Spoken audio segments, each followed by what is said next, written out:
how to customize Facebook bar shortcut settings. Hey everyone, welcome back to our channel How to Geek.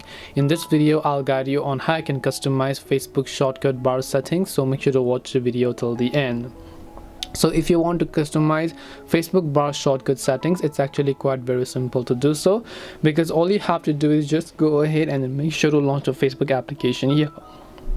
Once you launch your Facebook app, let's say you'll be able to see the shortcuts bar, which is right at the top of the screen, right, which is the navigation menu. And what if you want to customize that?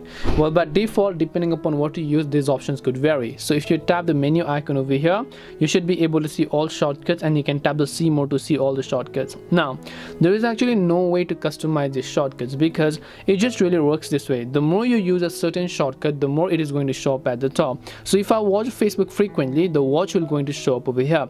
If I navigate to my friends section frequently, the friends section is going to show up here. If you don't use marketplace will not show up here. If you use it, it will show up there.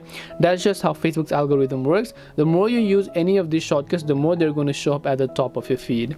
So hope this video helped you guys as to how you can customize Facebook bar shortcut settings. If you have any questions, feel free to leave them down. Thank you for watching, and see you in the next video.